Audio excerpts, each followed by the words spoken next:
Let me start with Dr. Yetunde. Dr. Yetunde, you teach comparative politics, American foreign policy, etc., sitting in the US. So what is your take on how the West is dealing with the challenges of globalization and the impact that is having on, say, countries like Nigeria?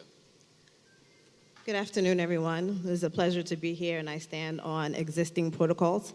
Thank you, Chairman, for that question. When we think about globalization, the way I want to frame it in the context of the West, let's look at globalization in terms of 3 eras. We should start with that. We have globalization 1.0, which started in 1492. The origination date of globalization is highly debated, but oftentimes we go back to 1492 to 1800s. Those were the eras of the horsepower, steam power, steamboats, the era of finding voyages to find new trade routes. We now go to globalization 2.0, which is from the 1800s to the 2000s. This is when it was erupted by 2 world wars. World War II would be very, very significant to what we call the impact of the Western world on the African continent. After World War II, you know, Western powers came together to band and say, we don't want to have a World War III ever again.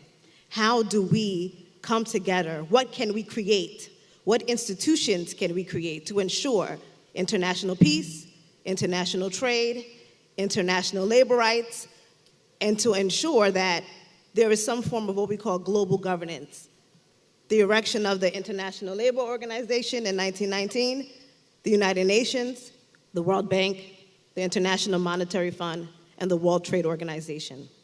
Those institutions, with, people would argue at times, with neoliberal principles, had an impact on the African continent. And it had an impact on the world, because what it did is that it set the stage and the influence of globalization.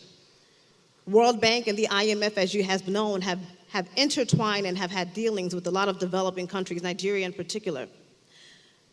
The emergence of the privatization of the Nigerian government in certain sectors also emanated out of structural adjustment programs, which also had an effect not only on the education sector, not only on the economic sector, but also on the job sector.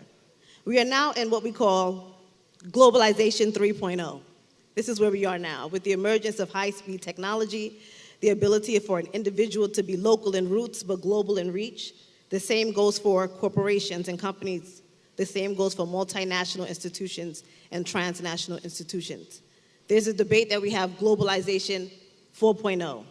How do we deal with the digitization of the world? But most importantly, in the context of Nigeria, which is growing by, 2.6% in population every single year, with 70% of the population under the age of 30, with a median age of 18, how do you harness that human capital that is such an asset to a country? This is the age, I would say, or the Gen Z that would say, these are people who are born in the room but understand technology. They understand how to deal. That's what we call the digital divide. They're like the digital natives, and we have the digital immigrants. But we are not harnessing that in the way that it should be harnessed. And although the Western world still deals with the effect of external threats, the whole world is. It's not, the things that we see in Nigeria is not necessarily peculiar to Nigeria. There are insecurity issues in different parts of the world. There are insecurity issues as well in the United States. We have high levels of mass shooting in the United States.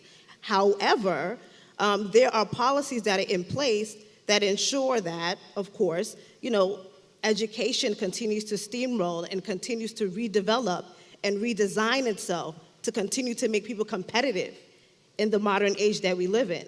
If we want to go to the root, you want to go to the root to always kind of solve some of the issues. If you want to look at the root cause, is if we have such a young population here in the continent, are we preparing them for the future that is ahead of us?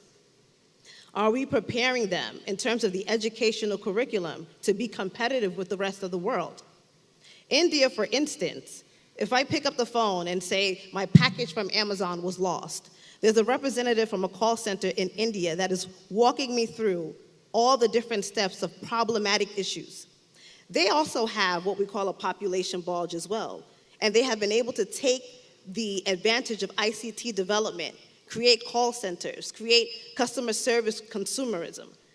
We have an advantage to educate our Gen Z and millennial population because it's the highest number that we have to compete in this digital age and in this digital world. Yes, we have what we call boundaryless careerists. I know we talk about the Japa syndrome, but to be honest, this is a global phenomenon. Again, it's not peculiar to Nigeria. Absolutely. It's the idea that people are now boundaryless. That's what globalization has done. It has kind of eroded what we call actual boundaries. Local issues become global issues. Things that used to happen in my backyard, all the neighbors now know about it.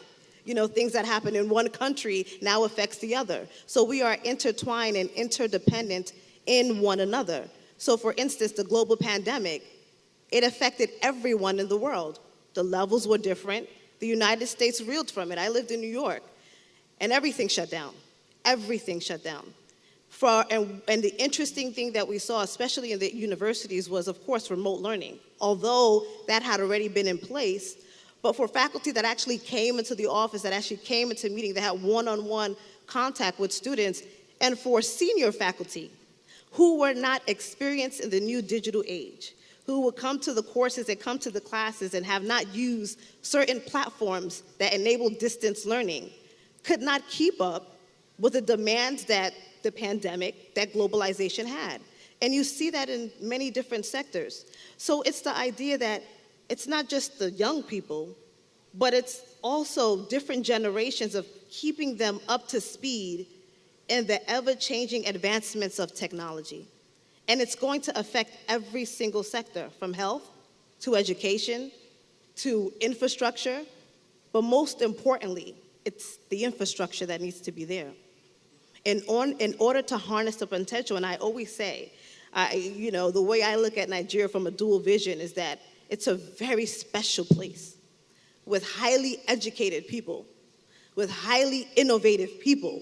There is no part of the world that you will go to, from all the highest places to the highest positions, you won't find a Nigerian there. And that is a testament to the spirit of Nigeria. And I believe, one young lady, I believe she had asked, about patriotism and how do we develop it. And I think she meant public service, with the ability to put together one's educational background, the pursuit for excellence, which I believe is a part of the fabric of the Nigerian story, despite its challenges.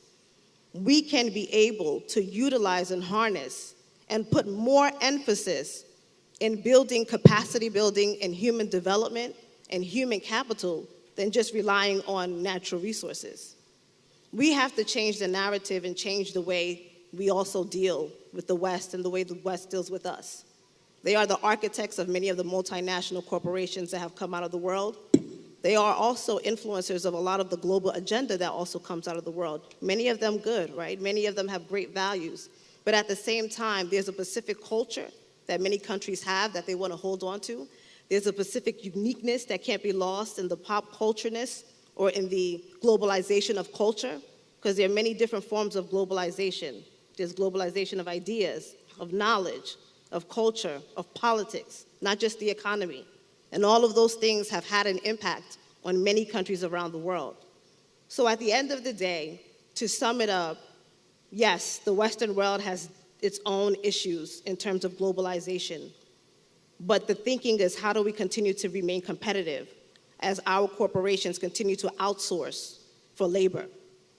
And International Labor Organization has set the agenda for decent work, but oftentimes where there are opportunities, there are also threats. Oftentimes, corporations want to circumvent those labor laws.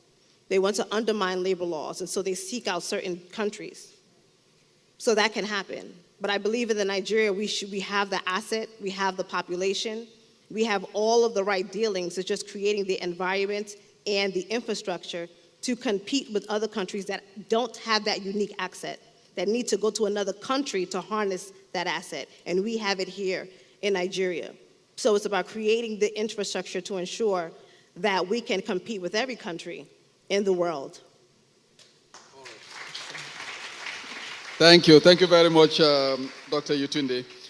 I think now we have all learned that there are 4 levels of globalization, right? Globalization 1.0, 2.0, 3.0, and 4.0. All right, so lots of insights from Dr. Yetunde. Thank you very much for that perspective.